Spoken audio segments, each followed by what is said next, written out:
Bolehkah aku menjadikan doa-doaku itu seperempatnya sholawat? Kata Nabi, baik. Kalau lebih daripada itu, baik. Bolehkah aku jadikan setengah dari doa-doaku itu sholawat? Kata Nabi, baik. Kalau lebih banyak daripada itu, lebih baik. Bolehkah aku jadikan semua doa-doaku itu isinya sholawat? Maka Allah menghapuskan dosa-dosamu dan mengangkat derajatmu. Jadi sholawat makin banyak makin baik. Inna salatakum aktsiru as-salata alayya. Perbanyak sholawat padaku khusus pada hari Jumat. Kamis banyak, Rabu banyak, tapi pada hari Jumat lebih banyak. Inna salatakum ma'rudatun alayya. Sholawat kalian dibawa dari tempat kalian membaca itu ke makam Nabi di Masjid Nabawi. Sahabat itu, jangan bayangkan sahabat itu tidak rasionalis. Apa kata sahabat? Kaifa salatuna ma'rudatun alaika wa qad arimta. Bagaimana mungkin salawat kami dibawa kepadamu sedangkan engkau sudah mati dimakan cacing tanah, sudah hancur berkeping? Apa jawab Nabi? Innallaha harramal arda ajsadal anbiya. Allah mengharamkan tanah memakan jasad para nabi. Oleh sebab itu silakan perbanyak salawat tanpa henti. Ada yang membuat target, saya hari ini salawat 1000 kali. Bagus, tapi yang tahu kita sendiri dengan Allah. Jangan nanti setelah 1000 tulis, alhamdulillah sudah 1000 hari ini. Wallahu a'lam. Terima kasih Ustaz. Berikutnya Ustaz izin. Assalamualaikum Ustaz, bagaimana hukumnya meminta air doa dari para ulama? Syukran Ustaz.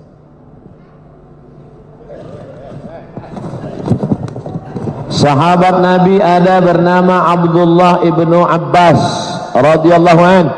Dialah yang didoakan Nabi, Allahumma faqihum fid din, dalamkan ilmu agamanya, wa 'allimhu ta'wil, ajarkan dia ta'wil Al-Qur'an. Apa kata Abdullah ibnu Abbas? Boleh hukumnya membacakan ayat kepada ayat-ayat dibacakan ke air, lalu air itu dipakaikan untuk diminumkan pada perempuan yang susah melahirkan anak atau dimandikan. Saya tulis dalam buku 37 masalah populer dalam masalah bid'ah. Apakah bid'ah membacakan doa dan ayat kepada air? Tidak, karena itu amal sahabat. Bahkan ada seorang sahabat ketika musafir ketemu dengan orang di kampung itu gila, lalu minta doa, maka dibacanya Al-Fatihah berulang kali dan air liur dia tahan sampai banyak. Setelah itu dia ludahkan, sehat. Nah, nanti kalau ketemu orang gila, tahan Al-Fatihah banyak-banyak, udahkan. Jadi dalil hadis ada, dalil fatwa sahabat ada tentang membacakan ayat-ayat untuk air. Bismillahirrahmanirrahim. Allahu la ilaha illal qayyum la ta'khudhuhu sinatun wa la naum. Dan ternyata ayat yang dibacakan kepada air itu ternyata hidup. Dan setelah diteliti, yang menelitinya bukan orang kita, justru orang Jepang. Molekul cahaya dilihat dengan super mikroskop super besar, memperlihatkan ayat-ayat dibacakan, doa-doa ke air memberikan efek yang luar biasa. Makanya bacakanlah ayat. Hanya saja ayat yang sudah dibacakan ke air, airnya tidak boleh dipakai cebok, minum habis atau disiramkan ke bunga. Wallahu a'lam bishawab. Masyaallah. Ustaz sejenak agak nyebrang mewakili anak muda milenial. Gimana hukumnya Ustaz tidak berpacaran tapi saling berkomitmen satu sama lain? Jangan terjebak pada bahasa. Ini banyak orang main-main bahasa. Assalamu alayka, bunyinya mirip dengan assalamu alayka. Ternyata assalamu alayka, peace be upon you. Tapi kalau assalamu alayka, matilah kau. Yang suka main-main bahasa ini Yahudi. Ya ayyuhalladzina amanu, hai orang beriman, la taqulu ra'ina, jangan katakan ra'ina, wa qulun zurna wasma'u, ganti dengan kalimat lain, karena ra'ina itu diplesetkan dari ra'una. Jangan mainkan kata-kata, bermain kata yang sebetulnya maknanya sama. Kamu pacarannya? Enggak, ini pacaran syariah. Lihat aja, kami panggilnya aja ya abi ya ummi. Bulan pertama, bulan ketiga ya akhi ya ukhti, berikutnya ya almarhum ya almarhumah. Ini bukan pacaran, ini komitmen. Jangan terjebak pada kata, tapi lihat substansinya. Kalau memang engkau pemuda milenial, kalau memang engkau gagah perkasa, bukan kau datang dengan mobil mewahmu, bukan kau datang dengan gayamu, tapi datanglah dengan seperangkat alat sholat dan kitab suci Al-Quran. Wallahu a'lam. Allahu Akbar. Ustaz, apa tanda-tanda diterimanya sholat seseorang dan apa efek di dalam kehidupannya? Buka tafsir Al-Kabir ditulis oleh Imam Fakhruddin Ar-Razi, meninggal tahun 606, dalam tafsir surat Al-Qadar, inna anzalnahu fi lailatul qadar. Tidak ada yang tahu siapa yang dapat Lailatul Qadar, tidak ada yang tahu siapa yang dapat taubat nasuha, tidak ada yang tahu siapa dapat haji mabrur, tidak ada yang tahu siapa yang dapat salat wusta, tidak ada yang tahu. Bisakah kita nilai orang dapat taubat nasuha? Bisakah kita hukum orang dapat haji mabrur dari wajahnya? Siapa yang dapat haji mabrur, orangnya putih, pulang dari Makkah gemuk, rupanya nggak pernah ke masjid, tidur di hotel. Lalu apa tanda amal kita diterima Allah? Satu kata kunci, ada perubahan. Dulu sebelum sholat orangnya pelit, bakhil sebelum hijrah. Alhamdulillah setelah hijrah orangnya dermawan Pak Ustaz. Dulu kalau ada kotak sedekah 2.000, setelah ikut ngaji sama musyawarah 2.500, $2.500. Ada perubahan. Itu Pak Haji dulu Pak Ustaz, sebelum berangkat haji pakai celana pendek, pulang haji nggak pakai celana sama sekali, pakai jubah. Wallahu a'lam. Terima kasih Ustaz. Assalamualaikum Ustaz. Abdul Samad, semoga selalu dirahmati Allah Subhanahu wa taala. Amin. Saya ingin menanyakan Ustaz, bagaimana saya seharusnya bersikap kepada kedua orang tua jika orang tua saya itu sering melecehkan para habaib yang sudah jelas-jelas seharusnya kita hormati sebagai keturunan Rasulullah. Mohon pencerahannya Ustaz, jazakumullah khair. Wa in jahadaka la an tusyrika bima laysa laka bihi ilmun. Kalau ayah dan ibumu itu memaksamu untuk mempersekutukan aku, kata Allah, fala tuti'huma, tidak boleh patuh. Jangankan untuk mengejek, mengecam para habaib keturunan Nabi, kalau orang tuamu itu mengajakmu untuk mempersekutukan aku, kata Allah, fala tuti'huma, jangan patuhi mereka. La ta'ata li makhluqin fi ma'siyatil khaliq. Tidak boleh taat kepada makhluk kalau menyebabkan maksiat kepada Khalik. Tapi ayatnya belum titik, masih koma. Baca ujungnya, wa sahibhuma fid dunya ma'rufa. Tetaplah bergaul dengan mereka dengan baik. Ayah ibumu suka mengejek habaib, orang tua jangan diceramahi. Mentang-mentang udah ngaji, pulang ke rumah, papa, mama, duduk, assalamualaikum. Papa, mama, ini ada video dari Ustadz ini. Ustadz siapa? Nih, coba dengar ya. Ya. Ada hadis dalam Sahih Al-Bukhari. Kata Sayyidina Abu Bakar Siddiq, an asila ila qarabati Rasulillah SAW ahabbu ilayya min an asila ila qarabati. Menyambung silaturahim dengan kerabat keturunan Rasulullah lebih aku cintai daripada menyambung silaturahim dengan kerabatku sendiri. Yang ngomong gitu Abu Bakar yang dijamin masuk surga. Lebih cinta. Habaib diambil dari kata hub, cinta. Habib, orang yang kita cinta. Kenapa cinta kepada dia? Karena cinta kepada kakek buyutnya Nabi Muhammad sallallahu alaihi wasallam.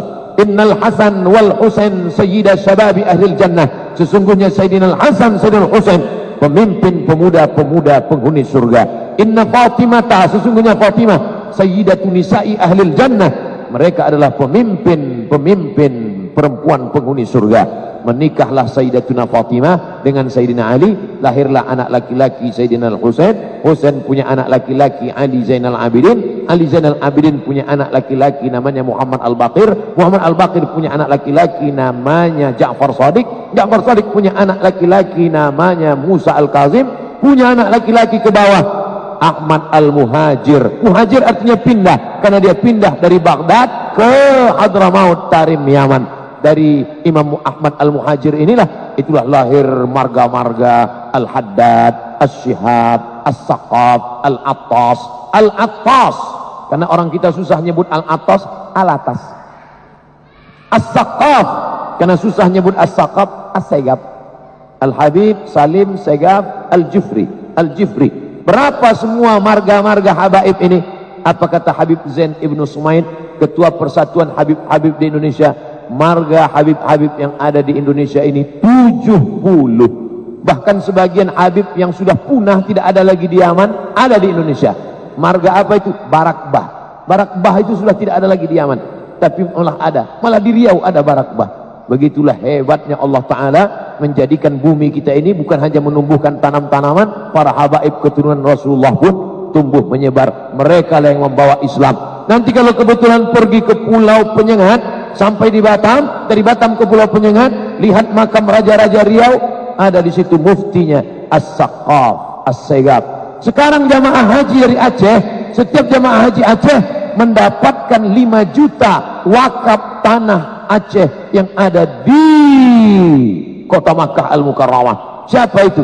Orang Aceh. Tapi sebetulnya mereka itu adalah para Habib-Habib Buga, orang yang merupakan nasabnya keturunan dari Nabi Muhammad sallallahu alaihi wasallam. Oleh sebab itu maka kita memuliakan mereka karena ilmunya, kita muliakan mereka karena nasabnya, tapi juga kita memuliakan mereka manusia biasa, tapi juga kita muliakan karena ada kelebihan yang diberikan Allah Subhanahu wa taala. Wallahu a'lam bishawab. Terima kasih Ustaz. Ada pertanyaan yang cukup lumayan untuk dikomentar ya Ustaz. Ustaz punten, apa hukumnya istri yang tidak bisa sepenuhnya mengurus rumah tangga karena fisiknya lemah, pekerjaan rumah dikerjakan oleh suami, bolehkah diizinkan untuk berpoligami?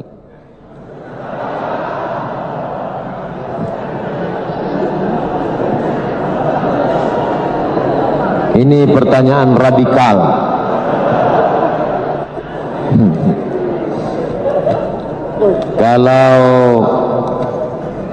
Kalau perempuan tidak mampu bekerja, ya dibantu oleh laki-laki. Kamu mampu memasak ini? Tidak. Kamu mampu mencuci? Tidak. Kalau gitu aku bantu ya. Gimana caranya? Aku carikan satu lagi. Pembantu maksudnya. Inilah saya mancing bapak ini, coba lihat. Begitulah keinginan mereka yang tak tersalurkan nampaknya. Ibu tenang saja, karena di Indonesia tidak bisa laki-laki menikah sebelum ada izin dari istri pertama yang ditandatangani matre 6.000. Makanya nanti sebelum tidur malam yakinkan di sekitar kamar itu tidak ada matre 6.000. Karena kita khawatir bisa jadi sebelum tidur. Adapun tentang masalah ini, wa amruhum syura bainahum. Kalau memang dia izin, tidak perlu menunggu lemah dan sakit. Itu ada salah seorang dosen, ketika kami pergi kondangan, dia berjalan dengan 2 orang perempuan. Ustaz tahu nggak itu siapa perempuan itu? Siapa itu? Itu istrinya. Yang itu istri yang dinikahkan oleh istri pertamanya. Nah, begitu. Tapi kalau siap, kalau tidak siap jangan. Macam kerakap tumbuh di batu, hidup segan, mati tak mau. Oleh sebab itu bermusyawarah lebih baik. Tapi kalau tidak mampu menimbulkan mudarat, darul mafasid muqaddam ala jalbil masalih. Menolak mudarat lebih dikedepankan daripada mengambil manfaat. Wallahu a'lam bishawab. Terima kasih Ustaz, selesai dari perangkap ya. Ustaz punten, apa saja supaya istri kita yang lemah itu terbantu? Maka ada pertanyaan berikutnya, apa saja yang termasuk akhlak baik untuk calon suami? Perempuan melihat laki-laki ada 2, laki-laki melihat perempuan ada 4. Perempuan dengan walinya melihat laki-laki itu 2. Idza ja'akum man tardawna dinahu. Kalau kau lihat laki-laki itu baik agamanya, wa khuluquhu baik akhlaknya, fazawijuhu, nikahkanlah anak gadismu dengan dia. Illa taf'aluhu, kalau kau tidak nikahkan dengan dia, takun fitnatun fil ardi wa fasadun arid, akan terjadi kerusakan yang amat sangat besar di atas muka bumi Allah. Jadi laki-laki itu syaratnya lebih sedikit daripada perempuan. Baik agamanya, sholat berjamaah, rajin puasa sunat, tutur katanya lembut, berakhlakul karimah, terimalah dia. Yakunu fuqara, kalau dia miskin, susah, yughnihimullah, Allah akan mengkayakan dia, Allah akan bukakan rezeki untuk dia. Sedangkan laki-laki melihat perempuan ada 4. Tungkahul mar'atu li arba', perempuan dinikahi karena 4. Lima liha, karena hartanya kaya raya, wali hasabiha, karena keturunan orang baik-baik, wali jamaliha, karena cantiknya, wali diniha, karena agamanya. Fazfar bidzatid din, pandang yang terakhir karena agamanya. Taribat yadaka, maka selamatlah engkau dunia akhirat. Wallahu a'lam bishawab. Terima kasih. Ada berikutnya Ustaz, mohon izin. Apakah ada syariat amaliyah berkaitan tentang kelahiran Rasulullah Sallallahu Alaihi Wasallam? Syariat amaliyah, apakah yang diamalkan ketika kelahiran Nabi berkaitan tentang syariat Islam? Kata Al-Hafiz Jalaluddin Abdurrahman As-Suyuti, meninggal tahun 911 Hijrah. Nama kitabnya Al-Hawilil Fatawi. Maulid tidak boleh lebih dari 5. Pertama, di dalamnya ada pembacaan Al-Quran. Yang kedua, di dalamnya ada pembacaan sirah, sejarah Nabi. Yang ketiga, di dalamnya ada zikir. Yang keempat, di dalamnya ada tausiah, mau'izah hasanah. Yang kelima, ta'am, ada makanan. Kalau di dalam maulid itu ada 5 ini, laksanakan. Tapi kalau ada perbuatan mungkar, maka perbuatan maulid itu pun bisa jatuh kepada haram. Campur aduk laki-laki perempuan, diiringi dengan musik-musik yang melanggar aturan syariat, menjauhkan diri dari ridha Allah, padahal maulidnya itu untuk memuliakan Nabi. Jadi Imam As-Suyuti membuat maulid itu boleh, tapi syaratnya ketat. Syarat dan ketentuan berlaku. Kalau cukup 5 syarat, laksanakan. Kalau tidak cukup 5 syarat, jangan. Itu kata Imam Al-Hafiz Jalaluddin Abdurrahman As-Suyuti. Makanya saya kalau diundang acara maulid, saya lihat cukup 5 syarat, ikut. Kalau ada perbuatan yang batil, tinggalkan. Wallahu a'lam bishawab. Allahu a'lam bimuradi. Ustadz, kalau minta kepada Rasulullah atas sakit kita kepada Nabi, semasa hidup Nabi pernah menyembuhkan orang yang sakit. Bolehkah saya minta bersalawat untuk kesakitan saya supaya saya sehat? Memohon doa kepada Allah dengan menyebut Nabi Muhammad, namanya tawassul. A'udzubillahi minasyaitonirrajim. Wa kanu min qablu yastaftihuna 'alal ladzina kafaru. Dulu ada orang Yahudi di Madinah perang melawan Bani Ghatafan. Bani Ghatafan ini orang Arab yang kuat. Sebelum mereka perang melawan Bani Ghatafan, mereka berdoa kepada Allah, bertawassul menyebut nama Nabi. Allahumma inna natawassalu ilaika bihaqqi Muhammad. Ya Allah, kami mohon kepada engkau dengan kemuliaan Nabi yang akan kau utus akhir zaman, menangkan kami melawan Bani Ghatafan. Itulah makna ayat wa kanu min qablu yastaftihuna 'alal ladzina kafaru. Mereka berdoa kepada Allah dengan menyebut nama Muhammad sallallahu alaihi wasallam.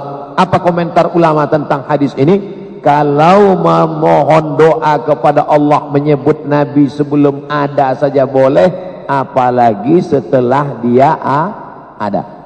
Itulah boleh bertawassul dengan Nabi walaupun Nabi sudah meninggal dunia. Karena sebelum dia wujud saja boleh, apalagi setelah dia ada. Dan Nabi itu meninggalnya tak sama dengan meninggalnya kita. Dia meninggal hanya berpindah alam. Maka semua orang yang mengucapkan salam, maka salamnya dibalas oleh Nabi. Assalamu alayka ayyuhan nabiyyu wa rahmatullahi wa barakatuh. Dia punya kehidupan yang khusus. Kalau mau melihat bagaimana hukum tawassul dengan Nabi setelah Nabi meninggal secara lengkap dan detail, bacalah kitab Sayyid Muhammad bin Alawi bin Abbas Al-Hasani Al-Maliki. Nama kitabnya Mafahim Yajib an Tusahhah.